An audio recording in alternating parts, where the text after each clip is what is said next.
اللہ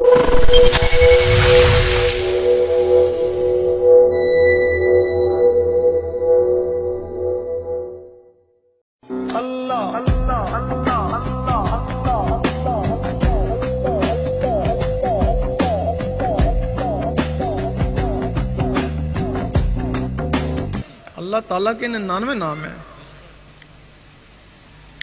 ایک ذاتی ہے، 98 صفاتی ہے۔ 98 صفاتی مل کر بھی اس میں ذات کو نہیں پہنچ سکتے۔ وہ 1,24,000 نبی صفاتی اس میں ذات والے، صفاتی اسم والے مل کر بھی اس میں ذات والے کو نہیں پہنچ سکتے۔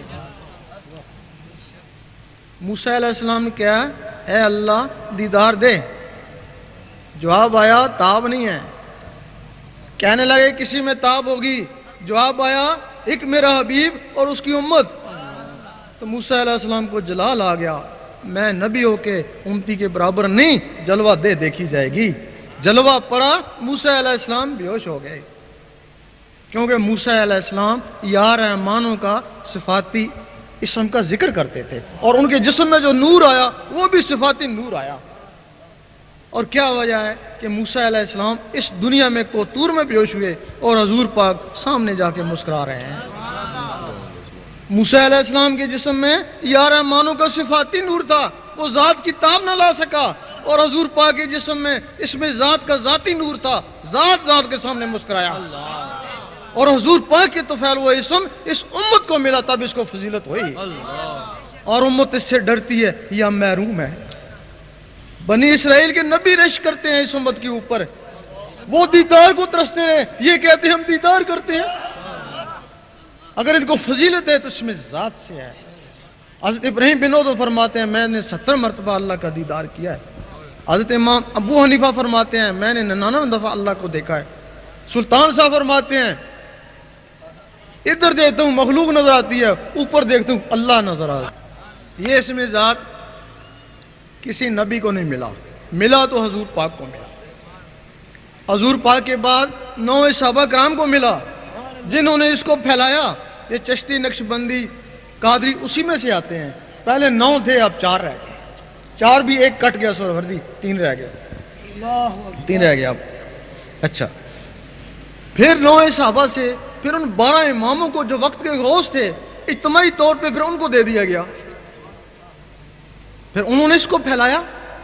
پھر 12 اماموں سے لے کے انفرادی طور پہ غوث پاک کو دے دیا گیا، تب آپ غوث اعظم کہلائے۔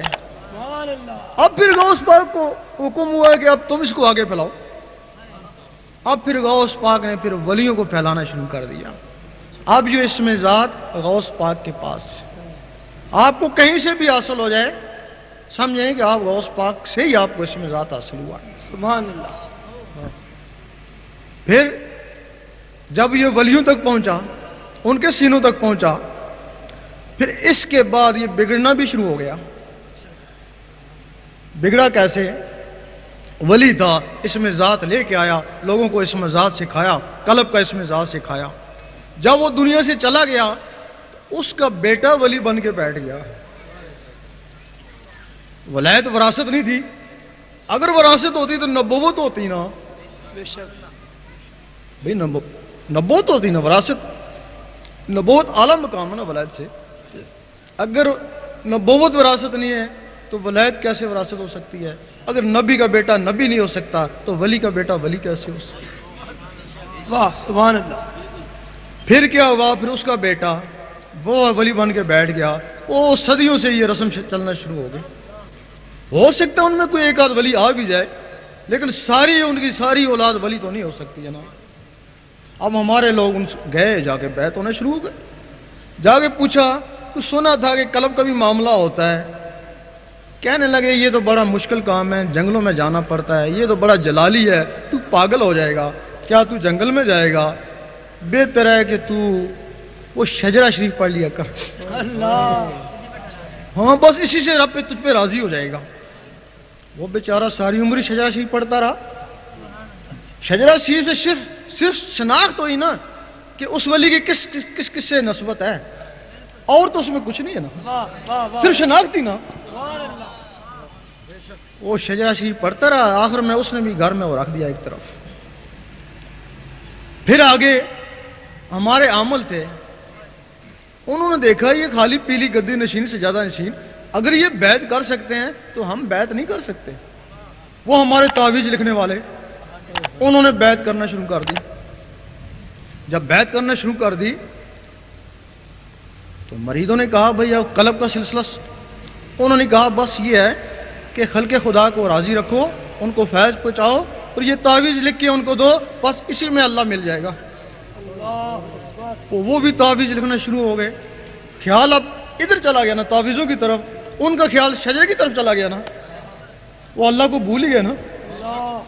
اس کے بعد ہمارے عالموں نے دیکھا بھئی ہم تو ان سے بہتر ہیں، اتنا علم جانتے ہیں، اگر انہوں نے 10-20 آدمی پیچھے لگا لیے تو ہم نہیں کر سکتے ایسا۔ وہ عالموں نے بیعت کرنا شروع کر دی۔ جب عالموں نے بیعت کرنا شروع کر دی تو مریدوں نے کہا کہ کچھ قلب کا معاملہ، بس منطق سیکھ لو، فلسفہ سیکھ لو، بحث کرنا سیکھ لو۔ پھر کیا ہوا کہ نیم حکیم خطرہ جان، نیم ملا خطرہ ایمان۔ پھر وہ جو ان کے مرید تھے وہ بحث مباحثے میں لگ گئے، ہر جگہ بحث مباحثہ شروع ہو گیا۔ پھر ہمارے مفتیوں نے دیکھا یہ تو ہمارے شاگرد تھے عالم، ان کے اتنے مرید ہو گئے تو ہم کیوں پیچھے رہ جائیں؟ ان کے ہم بھی بیعت کرتے ہیں جی، آ جاؤ۔ تو بیعت شروع ہو گئی۔ انہوں نے پھر کیا کیا، پھر اپنے شاگردوں کو وہ فتویٰ سکھا دیا کہ جو بھی ذرا ہلے جلے اس پہ فتویٰ لگا دینا، ہمارے بغیر جو بھی ہلے جلے اس پہ فتویٰ لگا دینا، اور تم اس کا ثبوت ہم تمہیں دیتے ہیں۔ ابھی روحانی سفر کو دیکھ لو، اس کے اوپر جو فتوے لگائے انہی کے شاگردوں نے لگائے نا بھائی، انہی مفتیوں کے شاگردوں نے فتوے لگائے نا، اور اس کے پڑھ کے دیکھو آیا اس پہ فتوے لگتے ہیں یا نہیں۔ اب امت بالکل اس مزاج سے دور چلی گئی، اب ان کو پتہ ہی رہا کہ اس میں ذات بھی ہوتا تھا، کہنے لگے ہوتا تھا لیکن پرانے زمانے میں، اب نہیں ہے۔ لیکن جس دن یہ اس میں ذات دنیا سے چلا گیا، دنیا کو حق ہی نہیں ہے زندہ رہنے کا، اسی دن قیامت کو آ جانا ہے۔ یہ اس میں ذات ہر زمانے میں ہیں کہ ان کے دل کی دھڑکنیں اللہ اللہ میں تبدیل ہو جائیں۔ ذکر قلب کی اجازت لینا چاہتے ہیں، وہ قبلہ عالم سرکار شاہ صاحب کی آواز کے ساتھ اللہ اللہ پڑھتے رہیں، انہیں ذکر قلب کی اجازت ہو جائے گی۔